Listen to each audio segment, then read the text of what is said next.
Good morning, Bimblers. Well, actually, it's the afternoon. Bit of a late one for me, this one. I had to get our Molly ready. Then I had to wait for her and Mrs. Bimble to go out. So it's after midday now. But I'm only going locally. We're just getting back into the swing of things. So I thought we'd do a Sankey Bimble with a little bit of bewsey thrown in for good luck. So let's stop messing about. It's been too long. And let's bimble. Just round the corner.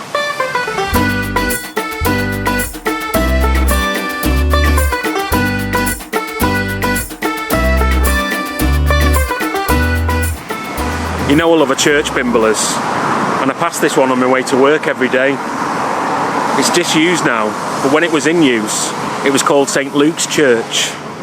Pot fact, back in 2012, it was up for rent, and I had the bright spark idea of recording music in there. I even went to a viewing. The rent was £400 a month. Can you imagine it? A whole church for £400 a month.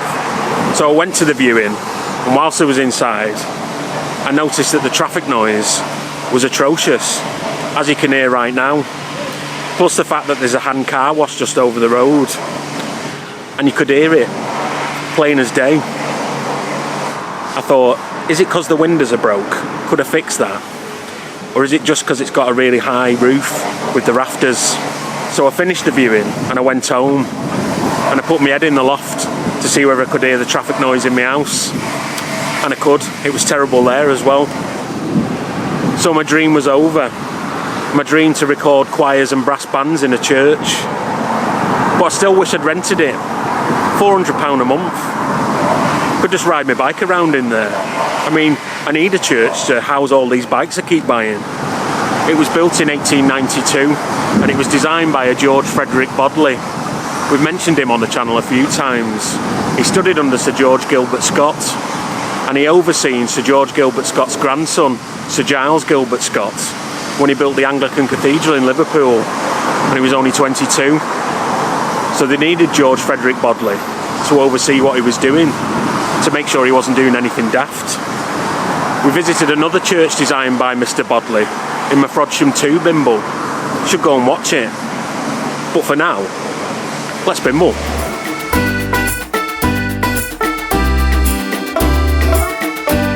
To me you were the sun itself. To me you were a warming hand that melts to the bone. The flowers grown from my heart.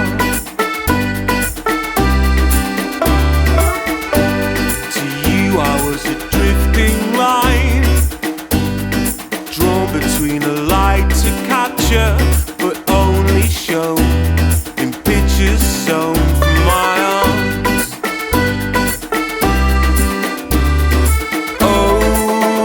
Over time, clouds kept the light from those eyes.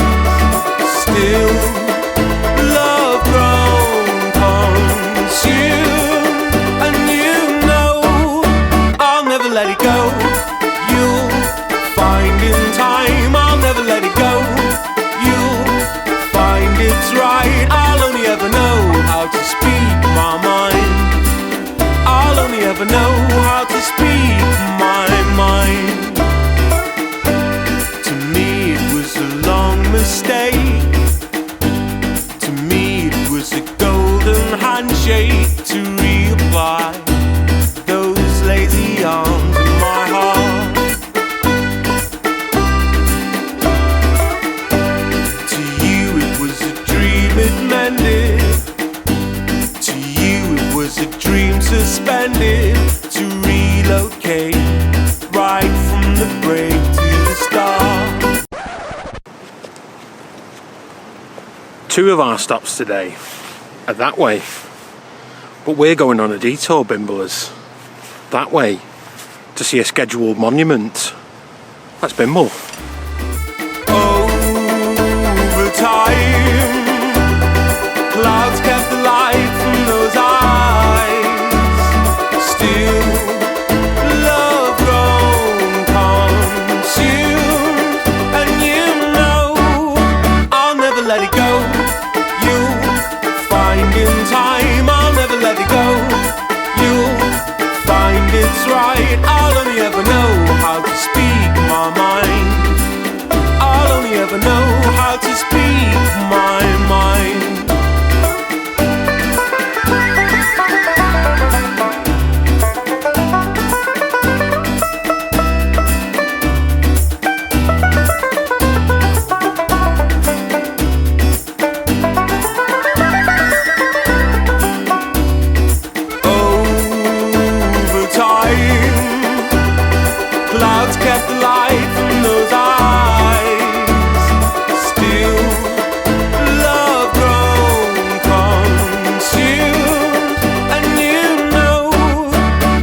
Let it go, you'll find in time. I'll never let it go, you'll find it's right. I'll only ever know how to speak my mind. I'll only ever know how to speak my mind, my mind.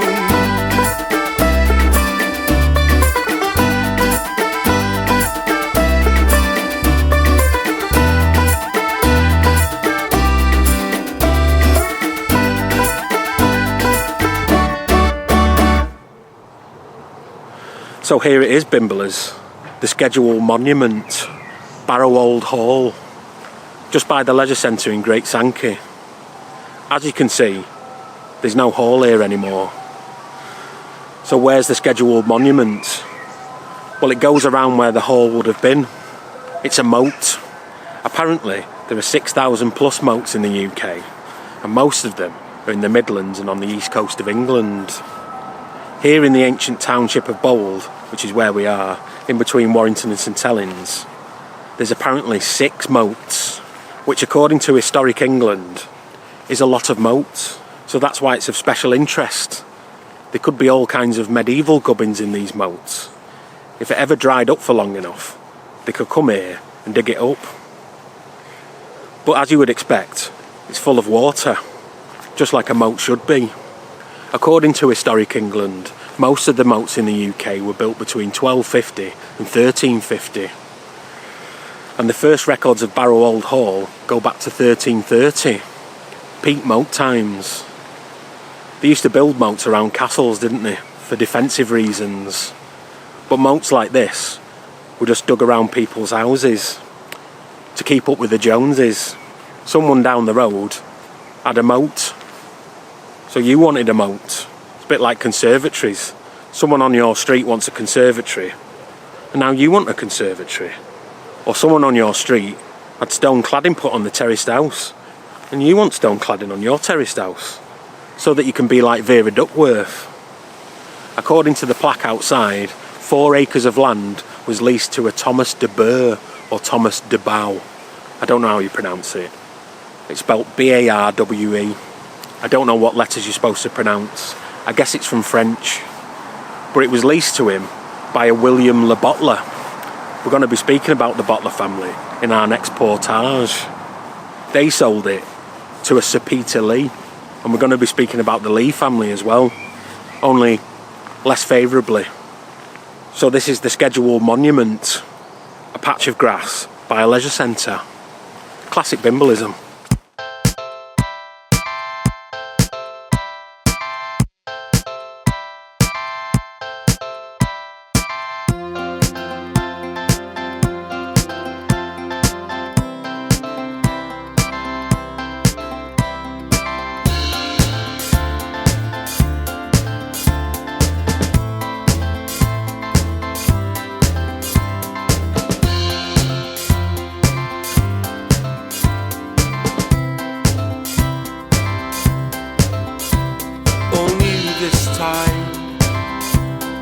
Things to show me, but life just keeps turning back to the way things were before. Oh, knew this time you would still see all that became attached from the way things were before. It just proves to me how it's meant to feel. We have motive, we have the time. extraordinary life. It changed with time. You still know me. We just keep facing back to the way things were before. And so, Bimblers, we reached Barrow Old Hall. It's been on the list for a while. It's one of the major Warrington landmarks, but unfortunately it's quite hard to see. It's surrounded by thick woodland, and in the middle of that woodland is a 12-foot moat. I told you they like moats round here. It's posh flats now, so they really don't want you to have a look around. But I did manage to catch a glimpse over the back gate for you, and maybe a glimpse over the top of the trees of the chimney. But that's as good as you're getting. You're going to have to make do with the stunning vistas. The name Bewsey comes from the stunning vistas. It comes from French, bewsey, meaning is beautiful, or beauty seat. The old hall was built by a French family, the Le Bottler family. You might have heard of the Bottler family if you're from Warrington. It was built by a Sir William Fitz-Ulmeric Le Bottler in 1270, peak moat building times. No wonder he had one. It would have been a one-storey wooden building, typical of medieval halls. But in the 16th century, they built a posh brick one, and most of that still stands today, with a little bit added on in Victorian times, and a little bit added on recently for the posh flats. The main claim to fame of the brick building is that in 1745, Bonnie Prince Charlie stayed here for one night.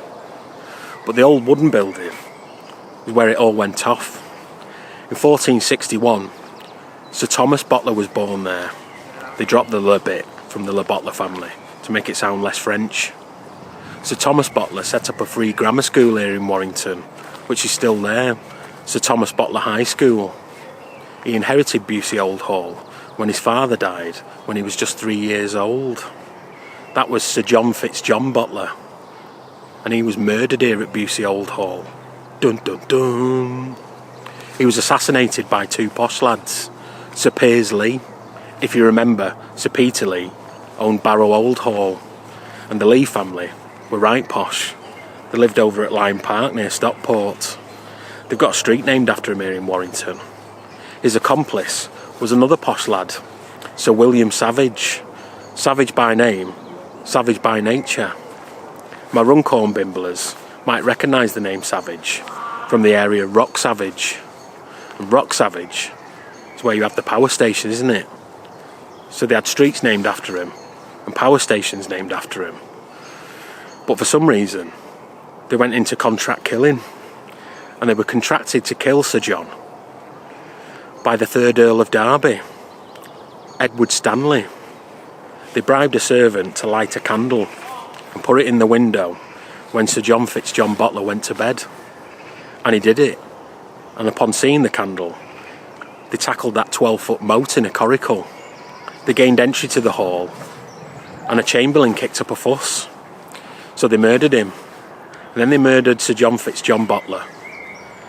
And that treacherous servant, they hung him from a tree so he wouldn't give evidence.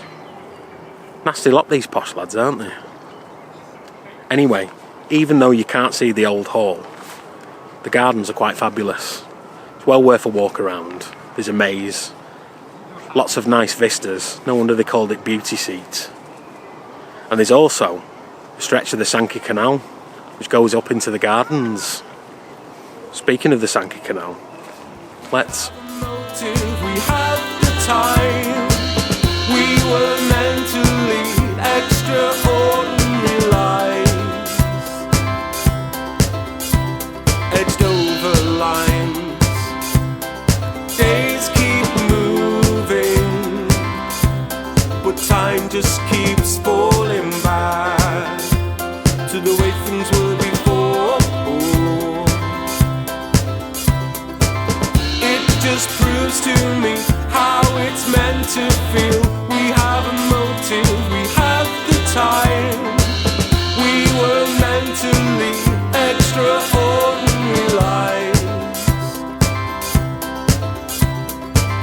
It just proves to me how it's meant to feel. We have a motive.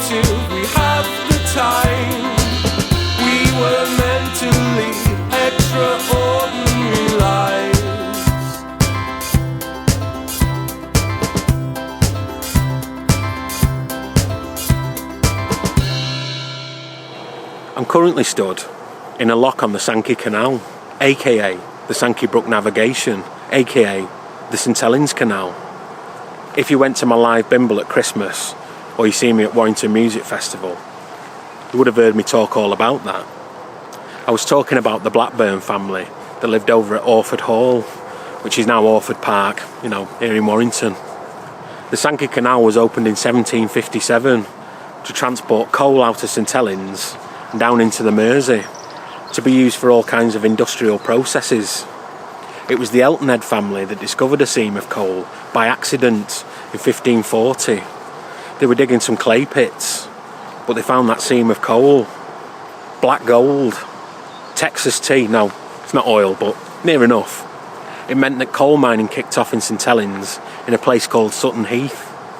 And it was very expensive to shift the coal around. So they needed a canal. And they built the first canal of the industrial era. The world's first canal, apart from a French one called the Canal de Midi. That was dug to transport wheat around France, but we won't count that. This is the first canal, and most of it's filled in. You can cycle along the Sankey Canal, all the way from Spike Island in Widnes into the centre of St Helens by the old glassworks. It doesn't affect us Bimblers, part of it being filled in. But this little section that I'm stood in right now is quite interesting. You still have bits of canal sticking out of the grass. You've got this lock that I'm stood in, and you've got a dry dock down there, which would have been where they would have fixed up the Mersey flats. They were flat bottom boats that transported the coal out of St Helens and into the Mersey, and they would have transported salt out of Northwich and into the Mersey, and transported sugar out of Liverpool and back up to St Helens. And when they stopped transporting that sugar, that's when the canal closed in 1959. You can kind of blame my granddad Gallimore for that.